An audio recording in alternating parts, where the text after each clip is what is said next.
So and చూసుకుంటే ఇది మీది ఫస్ట్ మూవీ. సో ఎవరైనా ఫస్ట్ ఇంట్రడ్యూస్ అయ్యే టైంలో మంచి స్టోరీ తోటి లేకపోతే లవ్ స్టోరీ సంథింగ్ ఇలా చూసుకుంటారు.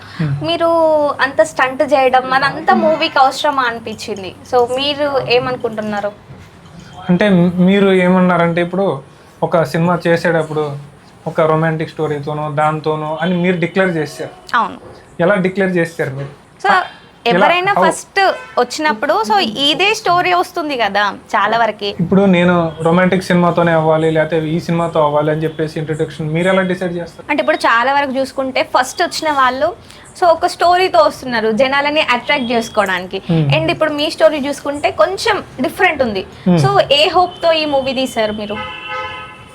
ఇలాంటి సినిమాలే తీయాలని మీరు డిసైడ్ చేయడానికి మీరు? సో నేను డిసైడ్ చేయడం కాదండి. సో ఏ హోప్ తో మీరు తీసారని మిమ్మల్ని క్వశ్చన్ చేస్తున్నాను. అండ్ ఆన్సర్ మీరు కదా ఇవ్వాలి. సినిమా మాది. అవును, అందుకే మిమ్మల్నే కదా క్వశ్చన్ చేసేది. వేరే వాళ్ళని ఎందుకు క్వశ్చన్ చేస్తాను నేను? అంటే మీరు అటు మాట్లాడుతున్నారా ఇటు మాట్లాడుతున్నారా? క్లారిటీ ఉంటే అప్పుడు మీకు క్లారిటీగా ఆన్సర్ వస్తుంది. నా క్లారిటీ ఉంది. నేను ఏ క్వశ్చన్ చేస్తున్నాను నాకు క్లారిటీ ఉంది. మీ క్లారిటీ ఉందా? సినిమా ఏం తీయాలో ఆయన క్లారిటీ ఉంది. అందులో యాక్షన్ స్టెంట్స్ ఏం చేయాలో నాకు క్లారిటీ ఉంది. మీకు క్వశ్చన్ చేసే క్లారిటీ ఉంటే మీరు చేయండి. కావాలంటే క్లారిటీ స్పెల్లింగ్ కావాలని కూడా చెప్తాం. స్పెల్లింగ్స్ ఏం వద్దులేండి కానీ నాకు క్లారిటీ ఉంది. సో నేను క్లారిటీ తోటే అడుగుతున్నాను. మీరు క్లారిటీగా ఆన్సర్ చేస్తే జనాలకు కూడా క్లారిటీగా తెలుస్తుంది. జనాలు అంటున్నారు, మేము చేసేదే జనాల కోసం. అవునండి, జనాలు అని చెప్పి మీరు పోర్ట్రేట్ చేయరు. సరే క్లారిటీగా చెప్తాను వినండి. చెప్పండి. ఫస్ట్ ఆఫ్ ఆల్ ఈ సినిమాతోనే ఇంట్రొడ్యూస్ అవ్వాలి, ఇట్లాగే అవ్వాలి అని ఒక రూల్ ఎక్కడ బుక్ లో రాసి పెట్టలేదు. ఓకే, అది మీరు మర్చిపోవాలి ఆ స్టేట్మెంట్. ఓకే, నేను ఎలా ఇంట్రొడ్యూస్ అవ్వాలనేది ఒక కథను నమ్ముకొని నేను ఇంట్రొడ్యూస్ అయ్యాను. ఓకే, ఏ హోప్ అని అంటే hope for the best. Okay, ఆ బెస్ట్ వస్తుందని నమ్మిన కథను కాబట్టి చేశాను. సో దాంతో చేశారు.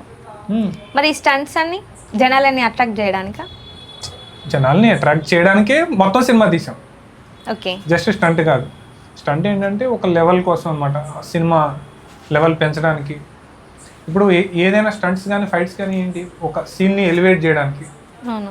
ఇప్పుడు ఇద్దరు హీరో విలన్ కొట్టుకుంటున్నారు, చేతులతో కొట్టుకోవచ్చు, కత్తులతో కొట్టుకోవచ్చు, కర్రలతో కొట్టుకోవచ్చు, లేకపోతే హీరో వెనకాల ఒక నలుగురు, విలన్ వెనకాల ఒక 100 మంది, అందరు కలిసి కొట్టుకోవచ్చు. ఎలా అయినా దానికి ఫార్మేట్ లేదు. అది ఎంత బ్యూటిఫుల్గా చూపిస్తాం అనేది పాయింట్ ఇక్కడ.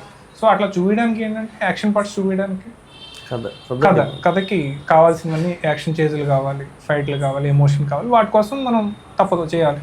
ఓకే.